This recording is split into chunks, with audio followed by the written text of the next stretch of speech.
The day was November 24th, 1971. It was the day before Thanksgiving. In the Pacific Northwest, the air was cold. A steady rain fell from a gray, unforgiving sky. At Portland International Airport, travelers hurried through the terminal. They were eager to get home to their families for the holiday. They carried coats and bags. They thought of turkey and warm reunions. Among them was a man. He walked with a quiet confidence. He wore a dark suit, a crisp white shirt, and a black tie. He carried a briefcase. He looked like any other businessman heading home for the long weekend. Nothing about him seemed out of place. He was just another face in the crowd. He approached the ticket counter for Northwest Orient Airlines. He used cash to buy a one-way ticket to Seattle. The name he gave was Dan Cooper. The flight was short, just 30 minutes. It was a routine trip, a puddle jump between two major cities. The man who would later become known to the world as D.B. Cooper was polite. He was unremarkable. He checked no bags. He carried only his briefcase and an overcoat. He walked to gate 66 and waited to board flight 305. The plane was a Boeing 727, a workhorse of the skies. The other passengers paid him no mind. Why would they? He was just a man in a suit. As passengers boarded, the man found his seat. It was 18C in the rear of the aircraft. He was calm. He settled in, placing his briefcase on the empty seat beside him. The flight attendants went through their pre-flight checks. The engines whined to life. The plane taxied onto the runway. It was a normal flight on a normal day, or so it seemed. The man ordered a drink, a bourbon and soda. He smoked a cigarette. He looked out the window at the rainy Portland landscape as the plane lifted into the air. Below, the city lights twinkled like scattered jewels. But this man had a plan, and it had nothing to do with Thanksgiving dinner. The seatbelt sign blinked off. The flight was underway, climbing through the clouds. The mood inside the cabin was relaxed. Passengers read magazines or chatted quietly. Flight attendant Florence Schaffner moved down the aisle. She was collecting drink glasses. The man in seat 18C caught her eye. He was in his mid-40s with dark hair and a calm demeanor. He seemed perfectly ordinary, but in his hand, he held a small, folded piece of paper. He held it out to her. She smiled, thinking it was his phone number, a common, if sometimes tiresome, part of her job. She slipped it into her pocket, intending to ignore it. Miss, you better look at that note. I have a bomb. Florence Schaffner's smile faded. The man's voice was low but firm. It held no hint of a joke. Her heart began to pound. She walked to the galley and unfolded the note. The words were written in neat block letters. They were clear, and they were terrifying. The note explained that he had a bomb in his briefcase. He wanted her to sit beside him. She looked back at the man. He was watching her, his expression unreadable. She did as she was told. The other passengers remained oblivious. They were lost in their own worlds, unaware of the quiet drama unfolding in the back of the plane. The man, Dan Cooper, opened his briefcase just enough for her to see inside. She saw a tangle of red wires. There were sticks that looked like dynamite, and a large battery. It looked real. It looked deadly. Her training kicked in. Stay calm. I want $200,000 in unmarked American currency in a knapsack. And 4 parachutes. 2 main parachutes and 2 reserve parachutes. As the Boeing 727 circled high above the Seattle-Tacoma area, the ground below was a hive of activity. FBI agents and police scrambled to gather the ransom. They collected $200,000. It was a specific mix of $20 bills. They photographed every single one, hoping the serial numbers would one day lead them to their man. The money was stuffed into a heavy bank bag. Meanwhile, officials at McCord Air Force Base sourced the parachutes he demanded. They were military-grade parachutes. Why 4? Was it for hostages? Did he have an accomplice? The FBI didn't know. They just knew they had to comply.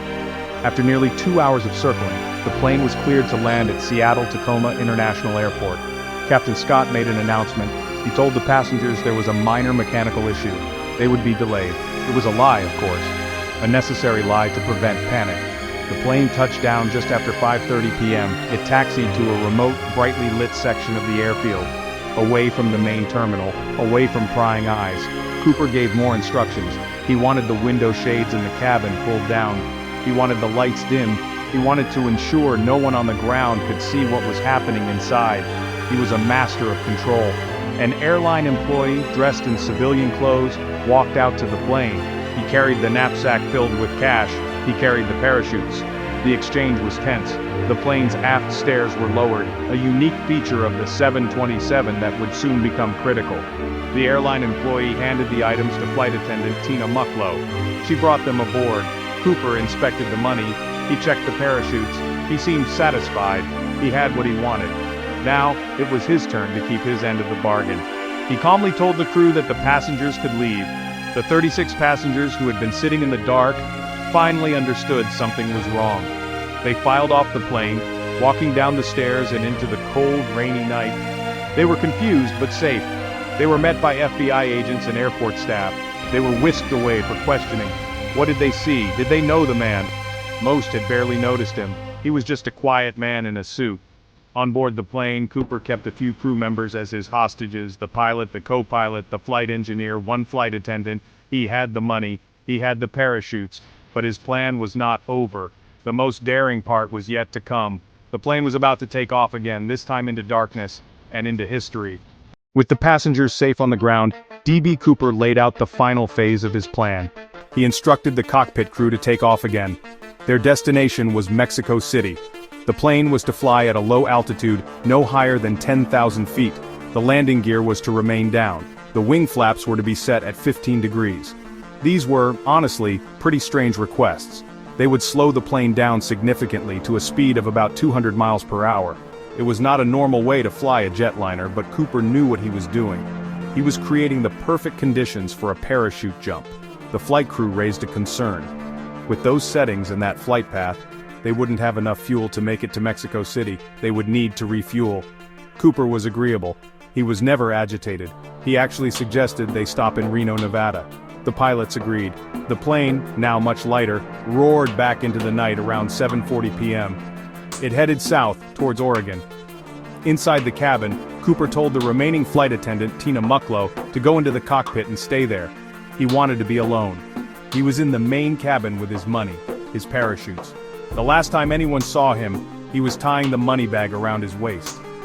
Sometime after 8 p.m., a warning light flashed in the cockpit. It indicated that the aft air stair had been opened. The pilot asked over the intercom if Cooper needed assistance. "No!" came the sharp reply. It was the last they ever heard from him. The crew felt a sudden change in air pressure, a jolt. That was the moment. Somewhere over the rugged, stormy wilderness of southwestern Washington, Dan Cooper walked to the back of the plane. He lowered the stairs into the freezing 200-mile-per-hour wind. He carried $200,000, 2 parachutes. And then he jumped. He leaped out into the pitch-black, rain-swept night. He was thousands of feet above a landscape of dense forests, mountains, rivers. He was wearing a business suit, loafers. He was jumping into a storm. It was an incredibly dangerous act, a feat most experts believed was impossible to survive. The pilots landed the plane safely in Reno just after 10 p.m. Law enforcement stormed the aircraft, ready for a confrontation, but it was empty. All they found were 2 of the 4 parachutes, the black tie Cooper had left behind. The man himself was gone. He had vanished into the night as if he were a ghost. The moment the plane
It was a bundle of rotting paper.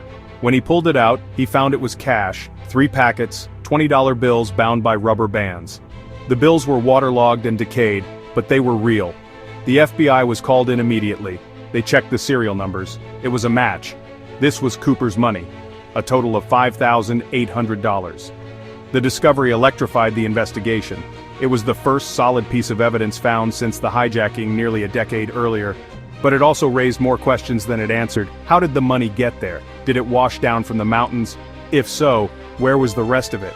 And where was Cooper? The discovery led the FBI to refocus their search, but again they found nothing more.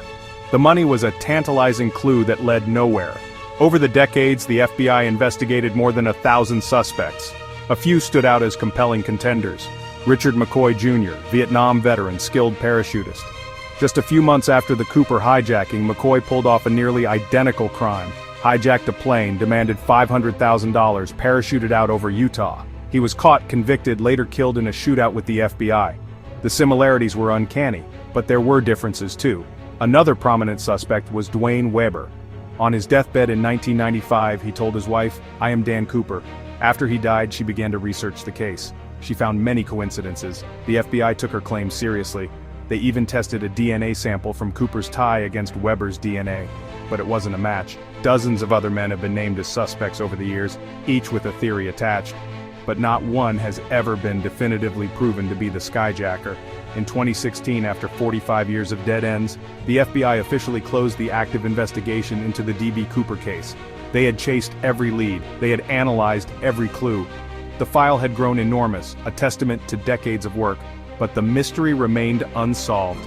The Bureau concluded they had exhausted all credible leads. The resources were needed for more pressing cases. While the official search is over, the case file remains open. If any definitive evidence ever emerges, like the parachute or the rest of the money, the FBI would be ready to look again. For now, the case has passed into modern folklore. So why does this story still captivate us? Why, more than 50 years later, are we still talking about a man who hijacked a plane? Part of it is the sheer audacity of the crime. It was bold. It was clever. It was theatrical. Cooper wasn't a violent thug. He was polite. He was calm. He was a gentleman bandit. He carried out his plan with incredible precision. Then he simply vanished. He didn't hurt anyone. He just took the money and disappeared into the night. In an age of chaos and uncertainty, there's a strange appeal to a man in control of his own destiny. The story plays into a classic American archetype, the lone outlaw. He is the rebel who beats the system. The man known as Dan Cooper may be long gone, but his legend is alive. A ghost story whispered on the wind, a mystery we will likely never solve.